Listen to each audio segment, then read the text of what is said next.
Vinay Kulkarni arms act ನಡಿ ದೋಷಿ, ಕಸ್ಟಡಿಗೆ ತೆಗೆದುಕೊಳ್ಳುವಂತೆಯೂ ಕೂಡ ಈಗಾಗಲೇ ಸೂಚನೆಯನ್ನ ನೀಡಲಾಗಿದೆ. ಶಿಕ್ಷೆಯ ಪ್ರಮಾಣ ಪ್ರಕಟ ಆಗಬೇಕಾಗಿದೆ. ಈಗ ಸದ್ಯಕ್ಕೆ ಕೇಸ್ಗೆ ಸಂಬಂಧಪಟ್ಟಂತೆ ಅಪರಾಧಿ ಅಂತ ಹೇಳಿ ಈಗ ತೀರ್ಪು ಬಂದಿದೆ.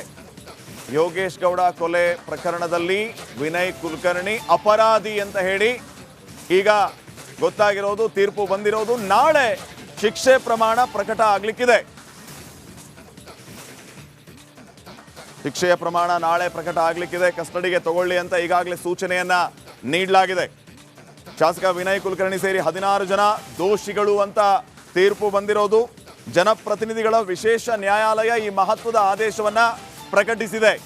21 ಜನರ ಪೈಕಿ ಶಾಸಕ ವಿನಯ್ ಕುಲಕರ್ಣಿ ಸೇರಿ 16 ಜನ ಈ ಪ್ರಕರಣದಲ್ಲಿ ದೋಷಿಗಳು, ಅಪರಾಧಿ ಅಂತ ಹೇಳಿ ತೀರ್ಪು ಬಂದಿದೆ.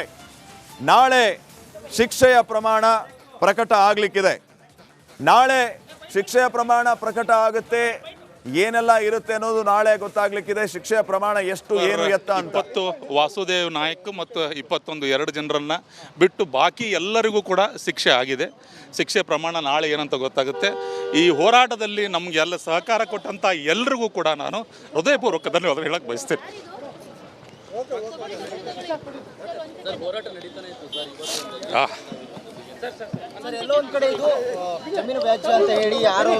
ಹೇಳ್ತೀನಿ ಸರ್, ಒಂದು ರೆಕಾರ್ಡ್ ಮಾಡಿ ಹಿಂದೆ ರೆಕಾರ್ಡ್ ಮಾಡಿ ಸರ್ ದಯವಿಟ್ಟು ಒಬ್ಬೊಬ್ರು ಕೇಳಿದ್ರೆ ನಾನು ಹೇಳ್ತೀನಿ ಸರ್. ಇದೊಂದು ನಾನು ಈಗಲೇ ಬೆಳಗ್ಗೆನೇ ಹೇಳಿದ್ದೆ, ಈ ಒಂದು ಹೋರಾಟದಲ್ಲಿ ನಾವು ಗೆಲ್ತೇವೆ. ಇದು ಯಾರ್ಯಾರು ಸತ್ಯದ ಪರವಾಗಿ ಧ್ವನಿ ಎತ್ತಿದ್ರೋ ಅವರ ಧ್ವನಿ ಹತ್ತಿಕ್ಕುವಂಥ ಕೆಲಸವೇನು ಮಾಡಿದ್ರು, ಪ್ರಜಾಪ್ರಭುತ್ವ ವ್ಯವಸ್ಥೆಯಲ್ಲಿ ಕಾನೂನಿಗಿಂತ ದೊಡ್ಡವರು ಯಾರೂ ಇಲ್ಲ ಅಂತ ಅನ್ನೋದನ್ನು ಇವತ್ತು ಮಾನ್ಯ ನ್ಯಾಯಾಲಯ ತೋರಿಸಿಕೊಟ್ಟಿದೆ. ಯಾರು ಶಕ್ತಿಯಿಂದ, ಹಣಬಲದಿಂದ, ರಾಜಕೀಯ ಶಕ್ತಿಯಿಂದ ನಾವು ಏನಾದರೂ ಮಾಡಿದರೂ ಸಹ ಅದನ್ನು ನಾವು ಮುಚ್ಚಿ ಹಾಕಬಹುದು, ಪೊಲೀಸರನ್ನು ಉಪಯೋಗಿಸ್ಕೊಂಡು ಎಲ್ಲವನ್ನು ಮುಚ್ಚಿ ಹಾಕಬಹುದು ಅಂತ ಯಾರು ಇವತ್ತು ಒಂದು ಸೆಟಪ್ಪನ್ನು ಮಾಡೋಕ್ಕೆ ಹೋಗಿದ್ರು ಅವರೆಲ್ಲರಿಗೂ ಹಿನ್ನಡೆ ಆಗಿದೆ. ಕಾನೂನಿಗಿಂತ ದೊಡ್ಡವರು ಯಾರೂ ಇಲ್ಲ. ಯಾವ ಪೊಲೀಸ್ ಅಧಿಕಾರಿಗಳು ರಾಜಕಾರಣಿಗಳ ಮಾತನ್ನು ಕೇಳಿದ್ದು ತಪ್ಪು ಮಾಡಿದರೆ ಏನಾಗುತ್ತೆ ಅನ್ನೋದಕ್ಕೂ ಕೂಡ ಇವತ್ತು 1ರಿಂದ ಆರೋಪಿ ನಂಬರ್ 2ರಿಂದ 19ರವರೆಗೂ ಎಲ್ಲರಿಗೂ ಕೂಡ ಶಿಕ್ಷೆ ಆಗಿದೆ. ಎರಡು ಜನರಿಗೆ ಅಕ್ಯೂಟಲ್ ಆಗಿದ್ದಾರೆ. ಅದೇನು ಮಾಡಬೇಕು ಅನ್ನೋದ್ರ ಬಗ್ಗೆ ನಾವು ಯಾವ ಆಧಾರದಲ್ಲಿ ವಿನಯ್ ಕುಲಕರ್ಣಿ ದೋಷಿ ಅಂತ ಅವರ ಮೇಲೆ ಇದ್ದಂಥ ಆರೋಪಗಳು ಸಿಕ್ಕಿತ್ತು ಸರ್? ಬಹಳಷ್ಟು ಸಾಕ್ಷಿಗಳಿದ್ದಾವೆ, ಅದು ನಾಳೆ ಗೊತ್ತಾಗುತ್ತೆ ಸರ್. ಅದು ಮತ್ತೆ ಇವತ್ತು ಬರೀ ಅವರು ಅಪರಾಧಿಗಳು ಹೌದಾ ಅಲ್ಲೋ ಅನ್ನೋದನ್ನಷ್ಟೇ ಮಾತ್ರ ಕೋರ್ಟ್ ಹೇಳಿದೆ. ಅವರೆಲ್ಲರೂ ಅಪರಾಧಿಗಳಂತ ಹೇಳಿದ್ದಾರೆ. ನಾನು ತಮ್ಮ ಮೂಲಕ ಹೇಳಕ್ಕೆ ಇಷ್ಟೇ ಬಯಸ್ತೀನಿ, ಈ ಒಂದು ಪ್ರಕರಣದ ಹೋರಾಟಕ್ಕೆ ನಮಗೆಲ್ಲರೂ ಬೆಂಬಲ ನೀಡಿದಂಥ, ವಿಶೇಷವಾಗಿ ಧಾರವಾಡದಲ್ಲಿ ಸಮಾನ ಮನಸ್ಕ ಹೋರಾಟಗಾರರು ಯಾರ್ಯಾರು ನಮಗೆ ಬೆಂಬಲ ನೀಡಿದ್ರು ಅವ್ರಿಗೆಲ್ಲರಿಗೂ ಹೃದಯಪೂರ್ವಕವಾಗಿ ಧನ್ಯವಾದಗಳನ್ನು ಹೇಳಕ್ಕೆ ಬಯಸ್ತೀನಿ. ಅದರಲ್ಲೂ ಕೂಡ ಎಲ್ಲ ಮಾಧ್ಯಮ ಮಿತ್ರರಿಗೆ ಈ ಒಂದು ಪ್ರಕರಣವನ್ನು ನಾವು ಹೋರಾಟ ಮಾಡಬೇಕು, ಇದರಲ್ಲಿ ನೈಜ ಆರೋಪಿಗಳು ಬಂಧನ ಆಗಬೇಕು ಅಂತ ಹೇಳಿ ನಾವು ಧ್ವನಿ ಎತ್ತಿದಾಗ ಎಲ್ಲ ಮಾಧ್ಯಮದವರು ಕೂಡ ನಮ್ಮ ಸಹಕಾರಕ್ಕೆ ನಿಂತುಕೊಂಡ್ರು, ನಮಗೆ ಸಾಥ್ ಕೊಟ್ಟರು. ಹೀಗಾಗಿ ತಮಗೂ ಕೂಡ ಹೃದಯಪೂರ್ವಕ ಧನ್ಯವಾದಗಳನ್ನು ಹೇಳಕ್ಕೆ ಬಯಸ್ತೀನಿ. ನೋಡಿ ಮೇಡಮ್, ಕೊಲೆ ಪ್ರಕರಣಗಳಲ್ಲಿ ಯೂಶುವಲಿ ಆಗಿ 14 ವರ್ಷಕ್ಕಿಂತ ಕಡಿಮೆ ಶಿಕ್ಷೆ ಆಗೋದಿಲ್ಲ. ಆದರೂ ನಾಳೆ ನೋಡಬೇಕು, 10 ವರ್ಷ ಮೇಲ್ಪಟ್ಟು 14 ವರ್ಷದ ಒಳಗಡೆ ಶಿಕ್ಷೆ ಆಗಬಹುದು ಅಂತ ನಮಗಿದೆ. ನಾವು ಬಯಸ್ತೇವೆ ಇಂಥ ಒಂದು ಹೀನ ಕೃತ್ಯ ಮಾಡಿದವರಿಗೆ ಜೀವಾವಧಿ ಶಿಕ್ಷೆ ಆಗಲಿ ಅಂತ ನಾವು ಬಯಸ್ತೇವೆ. ನಾಳೆ ಕೋರ್ಟ್ ಏನು ಡಿಸಿಷನ್ ತೊಗೊಳ್ತೇವೆ ನೋಡೋಣ ಸರ್. ಅದು ಗೊತ್ತಾಗಿಲ್ಲ ಸರ್, ಯಾವ ಮಾನದಂಡ ಅಂತ ನಾಳೆ ಗೊತ್ತಾಗುತ್ತೆ ಸರ್. ತಾವೇ ಕೂಡ ತಮ್ಮ ಮಾಧ್ಯಮದಲ್ಲಿ ಅದನ್ನೆಲ್ಲವೂ ಕೂಡ ತಾವು ತೋರಿಸಿದ್ದೀರಿ. ಸಾಕ್ಷಿಗಳ ಮೇಲೆ ಯಾವ ಥರ ಪ್ರಭಾವ ಬೀರಿದ್ರಿಂದಾಗಿ ಯಾರ್ಯಾರು ಬೇಲ್ಗಳು ಕ್ಯಾನ್ಸಲ್ ಆಯಿತು. ಅದರಲ್ಲಿ ನೋಡ್ಬೋದು ವಿನಯ್ ಕುಲಕರ್ಣಿ ಅವರು, ಅವ್ರ ಮಾವ ಚಂದ್ರಶೇಖರ್ ಇಂಡಿ ಅವರು, ಆರೋಪಿ ನಂಬರ್ 9 ಅಶ್ವಥ್ರವರು, ಇವರೆಲ್ಲರ ಬೇಲ್ ಕ್ಯಾನ್ಸಲ್ ಆಯಿತು, ಜೈಲಿಗೆ ಹೋದರು, ಮತ್ತೆ ಬೇಲ್ ತೊಗೊಂಡು ವಾಪಸ್ ಬಂದರು. ತಮ್ಮ ಮಾಧ್ಯಮಗಳಲ್ಲೇ ಎಲ್ಲ ತೋರಿಸಿದ್ದೀರಿ. ಸೊ ಇದರಲ್ಲಿ ಎಲ್ಲ ಡ್ರಾಮಾಗಳು ಕೂಡ ಆಗಿದೆ.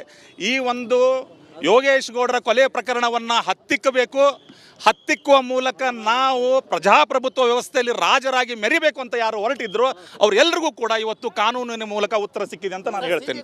ತುಂಬಾ ಹೋರಾಟವನ್ನು ನೀವು ಮಾಡಿ ಹೌದು. ಅನಂತರ ಅರೆಸ್ಟ್ ಆಯಿತು, ಬೆಳವಣಿಗೆ ಆಗಿ ದೋಷಿ ಅಂತ ಇದೆ. ನಿಮ್ಗೆ ಭರವಸೆ ಇತ್ತ ಸರ್ ಅವರು? ಸರ್, ಆ ಭರವಸೆ ಇದ್ದಿದ್ದರಿಂದಲೇ ನಾವು ಈ ಪ್ರಕರಣವನ್ನು CBI ಕೊಡಬೇಕು ಅಂತೇಳಿ ನಾವು ಹೋರಾಟ ಮಾಡ್ತಾ ಇದ್ವಿ. CBI ಹೋದರೆ ಮಾತ್ರ ನಮಗೆ ನ್ಯಾಯ ಸಿಗಕ್ಕೆ ಸಾಧ್ಯ ಅಂತ ಹೋರಾಟ ಮಾಡ್ತಾ ಇದ್ವಿ. CBIದವರು ವಿಶೇಷವಾಗಿ CBI ತನಿಖಾ ತಂಡ ಏನಿತ್ತು, IO ಶ್ರೀ ರಾಕೇಶ್ ರಂಜನ್ ಅವರ ನೇತೃತ್ವದ ತಂಡ, ಅವರ ನೇತೃತ್ವದಲ್ಲಿ ಸಮೀವುಲ್ಲಾ ಅಂತ, ಬಸವರಾಜ್ ಅಂತ, ರಮೇಶ್ ಅಂತ ಏನು ಕಾನ್ಸ್ಟೇಬಲ್ ಮತ್ತು ಹೆಡ್ ಕಾನ್ಸ್ಟೇಬಲ್ಗಳಿದ್ರು, ರಾಕೇಶ್ ರಂಜನ್ IO ಅವರು ಬಹಳ ಅತ್ಯುತ್ತಮವಾದಂಥ ಕೆಲಸವನ್ನು ಮಾಡಿ ಚಾರ್ಜ್ ಶೀಟನ್ನು ಕೋರ್ಟ್ಗೆ ಸಲ್ಲಿಕೆ ಮಾಡಿದರು. ಚಾರ್ಜ್ ಶೀಟ್ ಸಲ್ಲಿಕೆ ಆದಮೇಲೆ ಕೋರ್ಟಲ್ಲಿ ಅವಾಗಿನ SPP ಶ್ರೀ ಗಂಗಾಧರ್ ಶೆಟ್ಟರು ಬಹಳ ಚೆನ್ನಾಗಿ ಅದನ್ನು ಕನ್ಸ್ಟ್ರಕ್ಟ್ ಮಾಡಿದರು. ಅದನಂತರ ಬಂದಂತಹ CBI ವಕೀಲರು ಕೂಡ ಹೇಮಾ ಮೇಡಮ್ರವರು ಮತ್ತು ಅವರ ತಂಡ ಬಾಲಾಜಿ ಅವರು ಬಹಳ ಚೆನ್ನಾಗಿ ಈ ಪ್ರಕರಣವನ್ನು ಕೋರ್ಟಲ್ಲಿ ಮಂಡಿಸುವ ಮೂಲಕ ಇವತ್ತು ನಮಗೆ ಗೆಲುವು ತಂದುಕೊಟ್ಟಿದ್ದಾರೆ. ಇದರಲ್ಲಿ ನಾವು ಏನು ಹೋರಾಟ ಮಾಡ್ತಾ ಇದ್ವಿ, ಇದರಲ್ಲಿ ಶ್ರೀಮತಿ ತುಂಗಮ್ಮ ಹಾಗೂ ಗುರುನಾಥ ಗೌಡರ ಜೊತೆ ನಮ್ಮ ಜೊತೆ ನಿಂತ್ಕೊಂಡು ನಮ್ಮಿಂದ ಯಾವುದೇ ₹1 ಫೀಸ್ ಕೂಡ ತಗೊಳ್ದಂಗೆ, ಇಲ್ಲಿವರೆಗೂ 9.5 ವರ್ಷದಿಂದ ₹1 ಫೀಸ್ ಕೂಡ ತೆಗೆದುಕೊಂಡಂಗೆ ನಮಗೆ ಕಾನೂನಿನ ಸಲಹೆ ಕೊಡೋ ಮೂಲಕ ಕೋರ್ಟ್ನಲ್ಲಿ ನಿಂತ್ಕೊಂಡು ವಾದ ಮಾಡಿದಂತಹ ಶ್ರೀ ದೀಪಕ್ ಶೆಟ್ಟರು ಕೂಡ, ಅವರಿಗೆ ಕೂಡ ಈ ಒಂದು ಹೋರಾಟದ ಫಲ ಸಿಗಬೇಕು. ಅವರು ಬಹಳ ಬಾಜಿನರು ಇದರಲ್ಲಿ ಇವತ್ತು ಗೆಲುವಿಗೆ ಪ್ರಮುಖ ಕಾರಣರಲ್ಲಿ ದೀಪಕ್ ಶೆಟ್ಟರು ಕೂಡ. ತಮ್ಮ ಮೂಲಕ ಅವ್ರಿಗೂ ಕೂಡ ನಾನು ಧನ್ಯವಾದಗಳನ್ನು ಹೇಳಕ್ಕೆ ಬಯಸ್ತೀನಿ ಸರ್. ಹೋರಾಟ ಅಂತ ಹೇಳಿದ್ರಿ, ಈ ಹೋರಾಟದಲ್ಲಿ ನಿಮ್ಗೆ ಏನಾದರೂ ಬೆದರಿಕೆ ಕರೆಗಳು? ತುಂಬ ಬೆದರಿಕೆ ಕರೆಗಳು, ಒತ್ತಡಗಳು ಇವೆಲ್ಲವೂ ಬಂದು ಹೋಗಿದೆ. ಅವೆಲ್ಲವನ್ನು ಸಹಿಸ್ಕೊಂಡಿದ್ದೀವಿ. ಇವತ್ತು ಭಾಳ ನನಗೆ ಆ ವರ್ಡ್ಸ್ ಕೂಡ ಬರ್ತಾ ಇಲ್ಲ. ನನಗೆ ಭಾಳ ಸಂತೋಷ ಆಗಿದೆ. 10 ವರ್ಷ ತುಂಬ ಕಷ್ಟಪಟ್ಟಿದ್ದೀವಿ. ಈ ಗೆಲುವು ನಂದಲ್ಲ, ತಮ್ಮೆಲ್ಲರ ಗೆಲುವು ಅಂತ ಹೇಳಕ್ಕೆ ಬಯಸ್ತಿಲ್ಲ. ಈ ಕೇಸ್ನಿಂದ ಕಾನೂನು ಮೇಲೆ ನಂಬಿಕೆ ಬಂದಿದೆ. ಸೊ ನೀವು ಕಾನೂನಿಗೆ ಏನು ಹೇಳೋದಕ್ಕೆ ಇಷ್ಟಪಡ್ತೀರಾ ಸರ್? ಇರೋದು ಕಾನೂನಿನ ಮೇಲೆ, ಎಲ್ಲ ಜನ ಕೂಡ ಕಾನೂನಿನ ಮೇಲೆ ನಂಬಿಕೆ ಇಡಬೇಕು. ಕಾನೂನಿನಿಂದನೇ ಈ ದೇಶ ನಡೀತಾ ಇರೋದು. ಈ ದೇಶ ಸಂವಿಧಾನದಿಂದ ನಡೀತಾ ಇದೆ. ಇದು ನಾನು ಆವಾಗಲೇ ಹೇಳಿದೆ, ಇದು ಪ್ರಜಾಪ್ರಭುತ್ವ ವ್ಯವಸ್ಥೆ, ರಾಜರ ವ್ಯವಸ್ಥೆ ಇಲ್ಲ. ಇಲ್ಲಿ ನಮ್ಮ ವಿನಯ್ ಕುಲಕರ್ಣಿ ಅಂತಹ ಏನು ರಾಜರ ಮನಸ್ಥಿತಿಯನ್ನು ಹೊಂದಿದಾರಲ್ಲ, ಅವರೆಲ್ಲರಿಗೂ ಕೂಡ ಇದೊಂದು ಪಾಠ. ಯಾವ ಪೊಲೀಸ್ ಅಧಿಕಾರಿಗಳು ಇವರು ರಾಜಕಾರಣಿಗಳ ಮಾತು ಕೇಳಿ ಕೆಲಸ ಮಾಡ್ತಾರೆ, ಅವ್ರಿಗೂ ಕೂಡ ಇದೊಂದು ಪಾಠ ಈ ಪ್ರಕರಣ ಅಂತ ಹೇಳಕ್ ಬಯಸ್ತೀನಿ. ಸರ್, ಇವತ್ತು ನನ್ನ ಜೊತೆ ಇಲ್ಲ. ಅವರ ತಾಯಿಯವರು ಸುಮಾರು 8 ವರ್ಷಗಳ ಕಾಲ ನಮ್ಮ ಜೊತೆ ಇದ್ದು ಹೋರಾಟಗಳಲ್ಲಿ ಏನು ನ್ಯಾಯಾಲಯದಲ್ಲಿ ಏನೇನೋ ಅರ್ಜಿಗಳನ್ನು ಸಲ್ಲಿಕೆ ಮಾಡಬೇಕು ಗುರುನಾಥ ಗೌಡರ ಮೂಲಕ ಸಲ್ಲಿಸ್ತಾ ಇದ್ದರು. ಅವರು ಯೋಗೇಶ್ ಗೌಡರ ಆತ್ಮಕ್ಕೂ ಅವರ ತಾಯಿಯವರ ಆತ್ಮಕ್ಕೂ ಇವತ್ತು ಅವರಿಗೆ ಒಂದು ಶಾಂತಿ ಸಿಕ್ಕಿದೆ ಅಂತ ನಾನು ಅನಿಸ್ತೇನೆ. ಸರ್, ಅದು ಬಿಡಿ, ಫ್ಯಾಮಿಲಿ ಜಗಳ ಯಾರ ಫ್ಯಾಮಿಲಿ, ನಮ್ಮ ಫ್ಯಾಮಿಲಿಯಲ್ಲೋ ನಿಮ್ಮ ಫ್ಯಾಮಿಲಿಯಲ್ಲಿಲ್ಲೋ ಬಿಡಿ sir. Blood is thicker than water. ರಕ್ತ ಸಂಬಂಧ ಇವತ್ತೆಲ್ಲ ನಾಳೆ ಕೂಡ್ತಾರೆ ಅವರೆಲ್ಲ, ಅದೇನು ದೊಡ್ಡ ವಿಷಯ ಅಲ್ಲ. Thank you sir, thank you very much. Vinay Kulkarni arms act ನಡಿ ದೋಷಿ, ಕಸ್ಟಡಿಗೆ ತೆಗೆದುಕೊಳ್ಳುವಂತೆಯೂ ಕೂಡ ಈಗಾಗಲೇ ಸೂಚನೆಯನ್ನ ನೀಡಲಾಗಿದೆ. ಶಿಕ್ಷೆಯ ಪ್ರಮಾಣ ಪ್ರಕಟ ಆಗಬೇಕಾಗಿದೆ. ಈಗ ಸದ್ಯಕ್ಕೆ ಕೇಸ್ಗೆ ಸಂಬಂಧಪಟ್ಟಂತೆ ಅಪರಾಧಿ ಅಂತ ಹೇಳಿ ಈಗ ತೀರ್ಪು ಬಂದಿದೆ. ಯೋಗೇಶ್ ಗೌಡ ಕೊಲೆ ಪ್ರಕರಣದಲ್ಲಿ ವಿನಯ್ ಕುಲಕರ್ಣಿ ಅಪರಾಧಿ ಅಂತ ಹೇಳಿ ಈಗ ಗೊತ್ತಾಗಿರೋದು, ತೀರ್ಪು ಬಂದಿರೋದು. ನಾಳೆ ಶಿಕ್ಷೆ ಪ್ರಮಾಣ ಪ್ರಕಟ ಆಗಲಿಕ್ಕಿದೆ. ಶಿಕ್ಷೆಯ ಪ್ರಮಾಣ ನಾಳೆ ಪ್ರಕಟ ಆಗಲಿಕ್ಕಿದೆ. ಕಸ್ಟಡಿಗೆ ತಗೊಳ್ಳಿ ಅಂತ ಈಗಾಗಲೇ ಸೂಚನೆಯನ್ನ ನೀಡಲಾಗಿದೆ. ಶಾಸಕ ವಿನಯ್ ಕುಲಕರ್ಣಿ ಸೇರಿ 16 ಜನ ದೋಷಿಗಳು ಅಂತ ತೀರ್ಪು ಬಂದಿರೋದು. ಜನಪ್ರತಿನಿಧಿಗಳ ವಿಶೇಷ ನ್ಯಾಯಾಲಯ ಈ ಮಹತ್ವದ ಆದೇಶವನ್ನ ಪ್ರಕಟಿಸಿದೆ. 21 ಜನರ ಪೈಕಿ ಶಾಸಕ ವಿನಯ್ ಕುಲಕರ್ಣಿ ಸೇರಿ 16 ಜನ ಈ ಪ್ರಕರಣದಲ್ಲಿ ದೋಷಿಗಳು, ಅಪರಾಧಿ ಅಂತ ಹೇಳಿ ತೀರ್ಪು ಬಂದಿದೆ. ನಾಳೆ ಶಿಕ್ಷೆಯ ಪ್ರಮಾಣ ಪ್ರಕಟ ಆಗಲಿಕ್ಕಿದೆ. ನಾಳೆ ಶಿಕ್ಷೆಯ ಪ್ರಮಾಣ ಪ್ರಕಟ ಆಗುತ್ತೆ. ಏನೆಲ್ಲ ಇರುತ್ತೆ ಅನ್ನೋದು ನಾಳೆ ಗೊತ್ತಾಗ್ಲಿಕ್ಕಿದೆ. ಶಿಕ್ಷೆಯ ಪ್ರಮಾಣ ಎಷ್ಟು, ಏನು, ಎತ್ತ ಅಂತ. 20 ವಾಸುದೇವ್ ನಾಯಕ್ ಮತ್ತು 2 ಜನರನ್ನ ಬಿಟ್ಟು ಬಾಕಿ ಎಲ್ಲರಿಗೂ ಕೂಡ ಶಿಕ್ಷೆ ಆಗಿದೆ. ಶಿಕ್ಷೆ ಪ್ರಮಾಣ ನಾಳೆ ಏನಂತ ಗೊತ್ತಾಗುತ್ತೆ. ಈ ಹೋರಾಟದಲ್ಲಿ ನಮಗೆಲ್ಲ ಸಹಕಾರ ಕೊಟ್ಟಂತ ಎಲ್ರಿಗೂ ಕೂಡ ನಾನು ಹೃದಯಪೂರ್ವಕ ಧನ್ಯವಾದ ಹೇಳಕ್ ಬಯಸ್ತೇನೆ.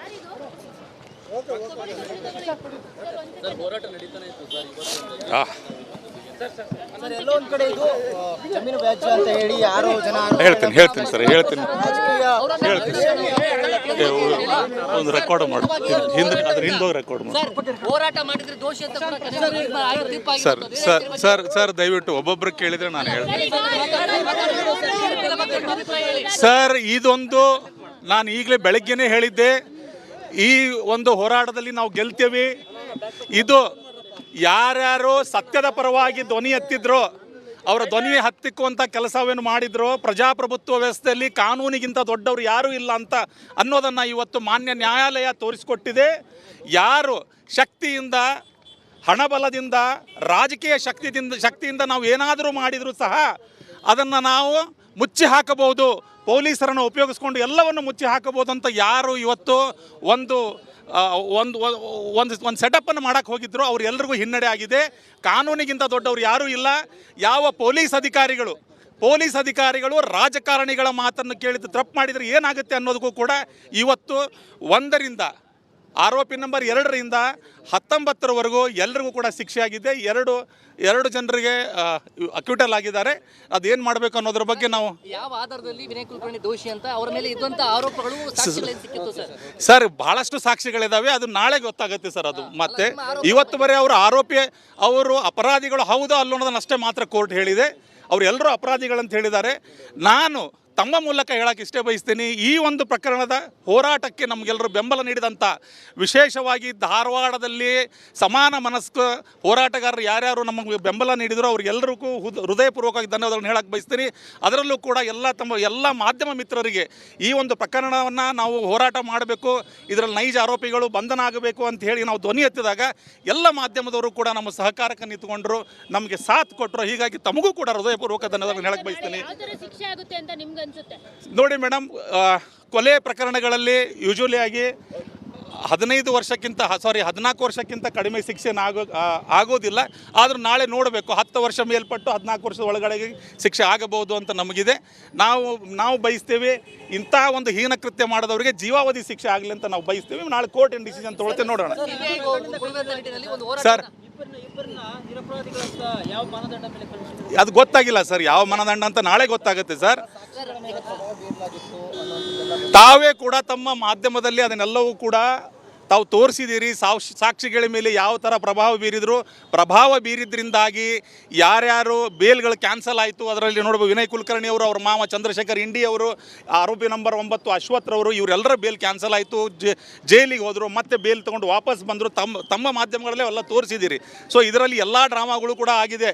ಈ ಒಂದು ಯೋಗೇಶ್ ಗೌಡರ ಕೊಲೆ ಪ್ರಕರಣವನ್ನು ಹತ್ತಿಕ್ಕುವ ಮೂಲಕ ನಾವು ಪ್ರಜಾಪ್ರಭುತ್ವ ವ್ಯವಸ್ಥೆಯಲ್ಲಿ ರಾಜರಾಗಿ ಮೆರಿಬೇಕು ಅಂತ ಯಾರು ಹೊರಟಿದ್ರು ಅವರೆಲ್ಲರಿಗೂ ಕೂಡ ಇವತ್ತು ಕಾನೂನಿನ ಮೂಲಕ ಉತ್ತರ ಸಿಕ್ಕಿದೆ ಅಂತ ನಾನು ಹೇಳ್ತೇನೆ. ಹೌದು ಸರ್, ಆ ಭರವಸೆ ಇದ್ದಿದ್ದರಿಂದಲೇ ನಾವು ಈ ಪ್ರಕರಣವನ್ನು CBI ಕೊಡಬೇಕು ಅಂತೇಳಿ ನಾವು ಹೋರಾಟ ಮಾಡ್ತಾ ಇದ್ವಿ. CBI ಹೋದರೆ ಮಾತ್ರ ನಮಗೆ ನ್ಯಾಯ ಸಿಗಕ್ಕೆ ಸಾಧ್ಯ ಅಂತ ಹೋರಾಟ ಮಾಡ್ತಾ ಇದ್ವಿ. CBIದವರು, ವಿಶೇಷವಾಗಿ CBI ತನಿಖಾ ತಂಡ ಏನಿತ್ತು, IO ಶ್ರೀ ರಾಕೇಶ್ ರಂಜನ್ ಅವರ ಅವರ ನೇತೃತ್ವದಲ್ಲಿ ಸಮೀವುಲ್ಲಾ ಅಂತ, ಬಸವರಾಜ್ ಅಂತ, ರಮೇಶ್ ಅಂತ ಏನು ಕಾನ್ಸ್ಟೇಬಲ್ ಮತ್ತು ಹೆಡ್ ಕಾನ್ಸ್ಟೇಬಲ್ಗಳಿದ್ರು, ರಾಕೇಶ್ ರಂಜನ್ IO ಅವರು ಬಹಳ ಅತ್ಯುತ್ತಮವಾದಂಥ ಕೆಲಸವನ್ನು ಮಾಡಿ ಚಾರ್ಜ್ ಶೀಟನ್ನು ಕೋರ್ಟಿಗೆ ಸಲ್ಲಿಕೆ ಮಾಡಿದರು. ಚಾರ್ಜ್ ಶೀಟ್ ಸಲ್ಲಿಕೆ ಆದಮೇಲೆ ಕೋರ್ಟಲ್ಲಿ ಅವಾಗಿನ SPP ಶ್ರೀ ಗಂಗಾಧರ್ ಶೆಟ್ಟರು ಬಹಳ ಚೆನ್ನಾಗಿ ಅದನ್ನು ಕನ್ಸ್ಟ್ರಕ್ಟ್ ಮಾಡಿದರು. ಅದನಂತರ ಬಂದಂತಹ CBI ವಕೀಲರು ಕೂಡ ಹೇಮಾ ಮೇಡಮ್ರವರು ಮತ್ತು ಅವರ ತಂಡ ಬಾಲಾಜಿ ಅವರು ಬಹಳ ಚೆನ್ನಾಗಿ ಈ ಪ್ರಕರಣವನ್ನು ಕೋರ್ಟಲ್ಲಿ ಮಂಡಿಸುವ ಮೂಲಕ ಇವತ್ತು ನಮಗೆ ಗೆಲುವು ತಂದು ಕೊಟ್ಟಿದ್ದಾರೆ. ಇದರಲ್ಲಿ ನಾವು ಏನು ಹೋರಾಟ ಮಾಡ್ತಾ ಇದ್ವಿ, ಇದರಲ್ಲಿ ಶ್ರೀಮತಿ ತುಂಗಮ್ಮ ಹಾಗೂ ಗುರುನಾಥ ಗೌಡರ ಜೊತೆ ನಮ್ಮ ಜೊತೆ ನಿಂತ್ಕೊಂಡು ನಮ್ಮಿಂದ ಯಾವುದೇ ₹1 ಫೀಸ್ ಕೂಡ ತಗೊಳ್ದಂಗೆ, ಇಲ್ಲಿವರೆಗೂ 9.5 ವರ್ಷದಿಂದ ₹1 ಫೀಸ್ ಕೂಡ ತೆಗೆದುಕೊಂಡಂಗೆ ನಮಗೆ ಕಾನೂನಿನ ಸಲಹೆ ಕೊಡೋ ಮೂಲಕ ಕೋರ್ಟ್ನಲ್ಲಿ ನಿಂತ್ಕೊಂಡು ವಾದ ಮಾಡಿದಂತಹ ಶ್ರೀ ದೀಪಕ್ ಶೆಟ್ಟರು ಕೂಡ, ಅವರಿಗೆ ಕೂಡ ಈ ಒಂದು ಹೋರಾಟದ ಫಲ ಸಿಗಬೇಕು. ಅವರು ಬಹಳ ಬಾಜಿನರು ಇದರಲ್ಲಿ ಇವತ್ತು ಗೆಲುವಿಗೆ ಪ್ರಮುಖ ಕಾರಣರಲ್ಲಿ ದೀಪಕ್ ಶೆಟ್ಟರು ಕೂಡ. ತಮ್ಮ ಮೂಲಕ ಅವ್ರಿಗೂ ಕೂಡ ನಾನು ಧನ್ಯವಾದಗಳನ್ನು ಹೇಳಕ್ಕೆ ಬಯಸ್ತೀನಿ ಸರ್. ತುಂಬ ಬೆದರಿಕೆ ಕರೆಗಳು, ಒತ್ತಡಗಳು ಇವೆಲ್ಲವೂ ಬಂದು ಹೋಗಿದೆ. ಅವೆಲ್ಲವನ್ನು ಸಹಿಸ್ಕೊಂಡಿದ್ದೀವಿ. ಇವತ್ತು ಭಾಳ ನನಗೆ ಆ ವರ್ಡ್ಸ್ ಕೂಡ ಬರ್ತಾ ಇಲ್ಲ. ನನಗೆ ಭಾಳ ಸಂತೋಷ ಆಗಿದೆ. 10 ವರ್ಷ ತುಂಬ ಕಷ್ಟಪಟ್ಟಿದ್ದೀವಿ. ಈ ಗೆಲುವು ನಂದಲ್ಲ, ತಮ್ಮೆಲ್ಲರ ಗೆಲುವು ಅಂತ ಹೇಳಕ್ಕೆ ಬಯಸ್ತಿಲ್ಲ. ಈ ಕೇಸ್ನಿಂದ ಕಾನೂನು ಮೇಲೆ ನಂಬಿಕೆ ಬಂದಿದೆ. ಸೊ ನೀವು ಕಾನೂನಿಗೆ ಏನು ಹೇಳೋದಕ್ಕೆ ಇಷ್ಟಪಡ್ತೀರಾ ಸರ್? ಇರೋದು ಕಾನೂನಿನ ಮೇಲೆ, ಎಲ್ಲ ಜನ ಕೂಡ ಕಾನೂನಿನ ಮೇಲೆ ನಂಬಿಕೆ ಇಡಬೇಕು. ಕಾನೂನಿನಿಂದನೇ ಈ ದೇಶ ನಡೀತಾ ಇರೋದು. ಈ ದೇಶ ಸಂವಿಧಾನದಿಂದ ನಡೀತಾ ಇದೆ. ಇದು ನಾನು ಆವಾಗಲೇ ಹೇಳಿದೆ, ಇದು ಪ್ರಜಾಪ್ರಭುತ್ವ ವ್ಯವಸ್ಥೆ, ರಾಜರ ವ್ಯವಸ್ಥೆ ಇಲ್ಲ. ಇಲ್ಲಿ ನಮ್ಮ ವಿನಯ್ ಕುಲಕರ್ಣಿ ಅಂತಹ ಏನು ರಾಜರ ಮನಸ್ಥಿತಿಯನ್ನು ಹೊಂದಿದಾರಲ್ಲ, ಅವರೆಲ್ಲರಿಗೂ ಕೂಡ ಇದೊಂದು ಪಾಠ. ಯಾವ ಪೊಲೀಸ್ ಅಧಿಕಾರಿಗಳು ಇವ್ರು ರಾಜಕಾರಣಿಗಳ ಮಾತು ಕೇಳಿ ಕೆಲಸ ಮಾಡ್ತಾರೆ, ಅವ್ರಿಗೂ ಕೂಡ ಇದೊಂದು ಪಾಠ ಈ ಪ್ರಕರಣ ಅಂತ ಹೇಳಕ್ ಬಯಸ್ತೀನಿ. ಸರ್, ಇವತ್ತು ಯೋಗೇಶ್ ಗೌಡ ಅವ್ರ ಬಗ್ಗೆ ಏನು ಹೇಳ್ತೀರಾ ಸರ್? ಇವತ್ತು ಅವರು ನಮ್ಮ ಜೊತೆ ಸರ್, ಇವತ್ತು ನನ್ನ ಜೊತೆ ಇಲ್ಲ. ಅವರ ತಾಯಿಯವರು ಸುಮಾರು 8 ವರ್ಷಗಳ ಕಾಲ ನಮ್ಮ ಜೊತೆ ಇದ್ದು ಹೋರಾಟಗಳಲ್ಲಿ ಏನು ನ್ಯಾಯಾಲಯದಲ್ಲಿ ಏನೇನು ಅರ್ಜಿಗಳನ್ನು ಸಲ್ಲಿಕೆ ಮಾಡಬೇಕು ಗುರುನಾಥ ಗೌಡರ ಮೂಲಕ ಸಲ್ಲಿಸ್ತಾ ಇದ್ದರು. ಅವರು ಯೋಗೇಶ್ ಗೌಡರ ಆತ್ಮಕ್ಕೂ ಅವರ ತಾಯಿಯವರ ಆತ್ಮಕ್ಕೂ ಇವತ್ತು ಅವರಿಗೆ ಒಂದು ಶಾಂತಿ ಸಿಕ್ಕಿದೆ ಅಂತ ನಾನು ಅನಿಸ್ತೇನೆ.